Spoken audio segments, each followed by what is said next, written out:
तो दोस्तों स्वागत है फिर से आपके अपने चैनल स्काईसर में। तो दोस्तों आज इस वीडियो में आपको दूरी और विस्थापन में जो अंतर है उनके बारे में बताने जा रहा हूँ। तो सबसे पहले तो ये जान लें कि दूरी और विस्थापन की जो परिभाषाएं हैं उनको मैंने डिटेल में पहले से बताया हुआ है। इसके ऊपर पहले से मैंने वीडियो बनाई हुई है। तो आप यहाँ पर जो आई बटन पर लिंक आ रही है इस पर क्लिक करके दूरी क्या है और विस्थापन क्या है इनकी परिभाषा को देख सकते हो। ठीक है, तो मैं यहाँ पर आपको दूरी और विस्थापन में अंतर है उनको बताऊँगा। तो आइए जानते हैं दूरी और विस्थापन में क्या अंतर है। तो सबसे पहले देखेंगे दूरी में। तो दूरी में सबसे पहले हमने इसकी परिभाषा लिखी हुई है कि दूरी की परिभाषा क्या है, और इधर विस्थापन में भी हमने इसकी परिभाषा लिखी हुई है कि विस्थापन की परिभाषा क्या है। ठीक है, तो आइए जानते हैं सबसे पहले दूरी में इसकी परिभाषा क्या है।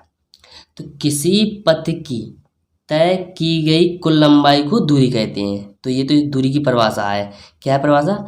किसी पथ की तय की गई कुल लंबाई को दूरी कहते हैं। तो ये इसकी परिभाषा हो चुकी है दूरी की। अब देखेंगे विस्थापन में। तो विस्थापन की परिभाषा क्या है?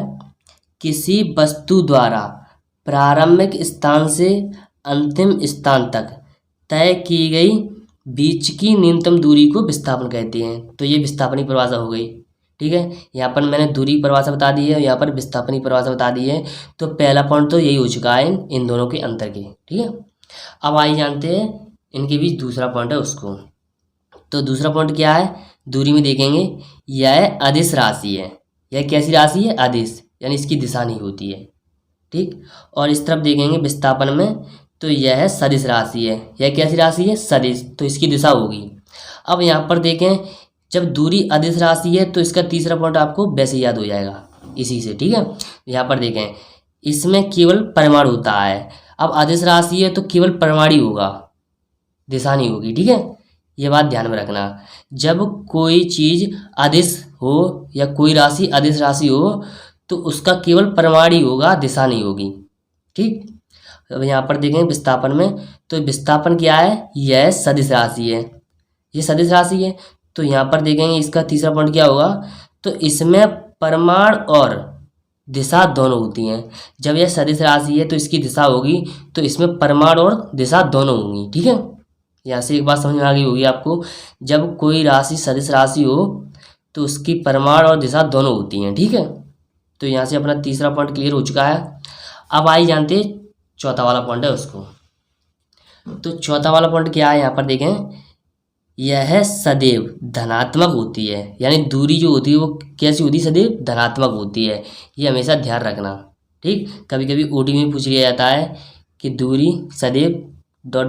होती है, तो आपको क्या लिखना है उसमें? धनात्मक। ठीक, अब यहाँ पर देखें विस्थापन में चौथा पॉइंट क्या है? तो यह धनात्मक, ऋणात्मक और शून्य भी हो सकती है। यानी जो विस्थापन होता है वो धनात्मक भी हो सकता है, ऋणात्मक भी हो सकता है और शून्य भी हो सकता है। तो तीनों प्रकार में से कौन सा भी हो सकता है। ठीक है,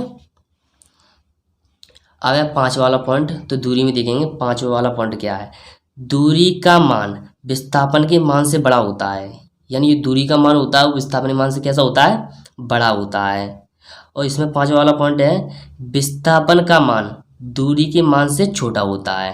ठीक, यानी दूरी का जो मान होता है विस्थापन के मान से बड़ा होता है और विस्थापन का जो मान होता है वो दूरी के मान से छोटा होता है। यानी एक दूसरे के अपोजिट होता है, यानी उल्टा होता है। अब है छठवां पॉइंट। तो यह तय किए गए मार्ग पर निर्भर करती है। यानी दूरी जो होती है वो तय किए गए मार्ग पर निर्भर करती है, यानी तय किए गए मार्ग पर डिपेंड होती है। ठीक है, और जो विस्थापन होता है वो क्या होता है? यह तय किए गए मार्ग पर निर्भर नहीं करती है, यानी ये इस पर डिपेंड नहीं करती है। तो दोस्तों यहाँ पर दूरी और विस्थापन के बीच हमने यहाँ पर 6 अंतर आपको बता दिए हैं। आपको 4 जो भी अच्छे लगे उनको लिख देना। ठीक है, परीक्षा में केवल 4 ही अंक पूछे जाते हैं। तो यहाँ पर अपनी दूरी और विस्थापन के बीच जो अंतर थे वो वीडियो कंप्लीट हो चुकी है। अगर दोस्तों वीडियो अच्छी लगी तो वीडियो को लाइक करना, साथ ही चैनल सब्सक्राइब करना ना भूलना। तो मिलते हैं अगली वीडियो में, तब तक के लिए जय हिंद, जय भारत।